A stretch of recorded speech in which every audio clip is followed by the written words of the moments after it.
ஓம் கணபதியே நமக. ஓம் ஸ்ரீ ஜடாமுனீஸ்வர சுவாமியே நமக. ஓம் ஸ்ரீ குருவாயூரப்பனே நமக. அனைவருக்கும் அன்பு வணக்கம். மா பா சீக்கிரம் வாங்க, நான் கீழே விழுந்துட்டேனே என்று கத்தினாள் கமலி. அவரவர் வேலைகளை விட்டுவிட்டு ஓடி வந்தனர் கமலியின் அம்மா அனிதாவும் அப்பா அரவிந்தும். அம்மா அப்பாவை பார்த்தவுடனே எழுந்து நின்றாள் கமலி. ஏமாந்துட்டீங்களே என்று சிரித்தாள் கமலி. மா, இவரெல்லாம் ஒரு ஆளுன்னு இவ பேச்சை கேட்டு நீங்க ஓடி வந்தீங்களா என்று சத்தம் போட்டான் கமலியின் தம்பி கணேஷ். ஏய் கணேஷ், இருடா, உன்னை என்ன செய்கிறேன் பார் என்று அடிக்க வந்தாள் கமலி. கிரேட் எஸ்கேப் என்று ஓடிவிட்டான் கணேஷ். ஏன் கமலி இப்படி செய்யற கேட்டனர் அம்மா அப்பா இருவரும். சும்மா தான், விளையாட்டுக்குமா என்றாள் கமலி. அடுத்த வாரமும் இதே கதைதான்.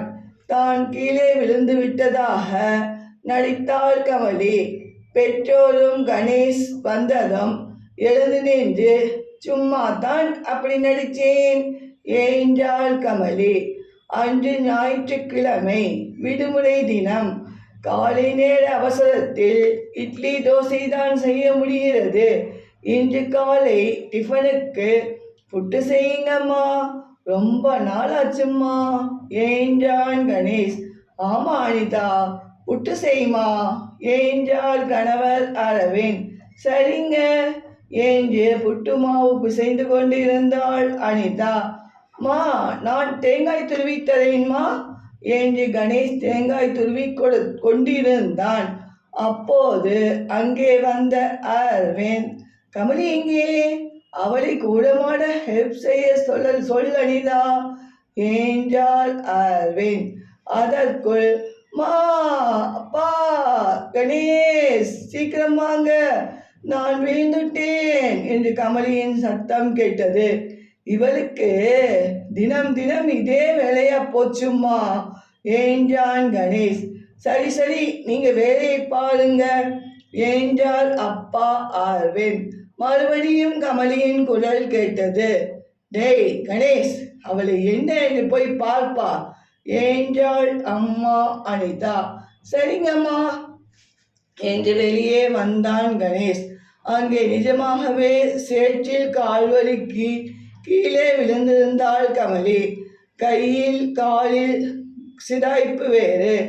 அவளால் எழுந்திருக்கவே முடியவில்லை.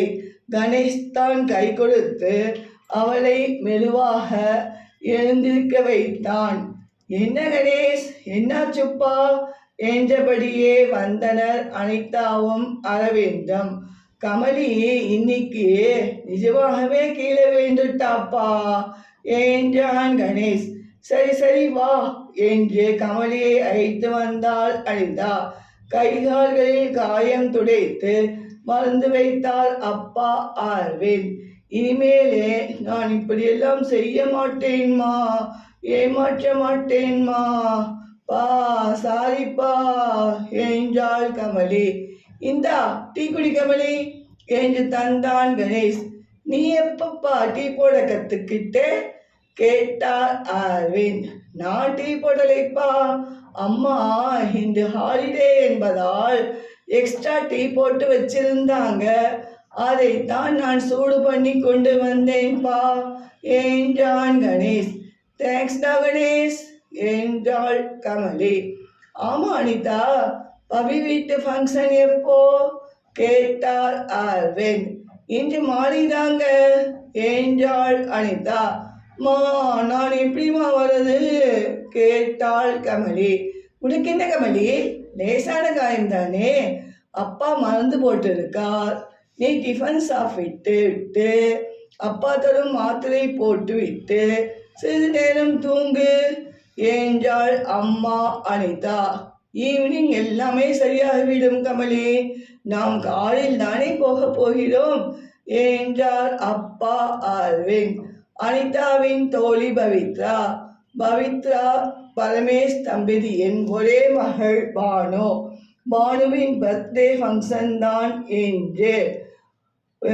புட்டு அருமையா இருக்கும்மா என்றாள் கமலி. நீயும் அம்மாவுக்கு ஹெல்ப் பண்ணுமா இனிமேலே என்றாள் அரவிந்த். இந்த வெட்டியா எல்லாரையும் ஏமாத்துற வேலையெல்லாம் செய்யாம உருப்படியா எல்லா வழியும் செய்ய பழகிக்கோ கமலி என்றான் கணேஷ். இங்கே பாருங்கம்மா இந்த கணேசை என்றாள் கமலி. அவன் சரியாகத்தானேம்மா சொல்றான் என்றாள் அம்மா அனிதா. ஓகேம்மா, இனி நான் யாரையும் ஏமாற்ற மாட்டேன்மா என்றாள் கமலி. இந்தாம்மா கமலி, இந்த மாத்திரை சாப்பிட்டு நீ சிறிது நேரம் தூங்குமா என்றார் அப்பா. அப்பா மெடிக்கல் ரெப்பாக இருப்பது நமக்கு எவ்வளோ வசதியாக இருக்கிறது என்றான் கணேஷ். அனிதாவின் செல்போன் ஒலித்தது. அவள் தோழி பவித்ரா தான். என்ன அனிதா, காலை 11 மணிக்கெல்லாம் நான் வந்து விடுவேன், நாங்கள் எல்லோரும் வந்து விடுவோம் என்று நீ சொல்லி இருந்தாயே, ஆனால் இன்னும் நீங்கள் யாரும் வரவே இல்லையே கேட்டாள் பவித்ரா. நடந்ததை சொன்னாள் அனிதா. மாலை 4 மணிக்கு நாங்கள் கிளம்பி வந்துடுறோம் பவித்ரா என்றாள் அனிதா.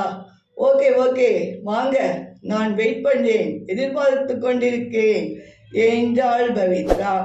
இது போன்ற வீடியோக்கள் காண சப்ஸ்கிரைப் செய்து கொண்டு தொடர்ந்து கண்டு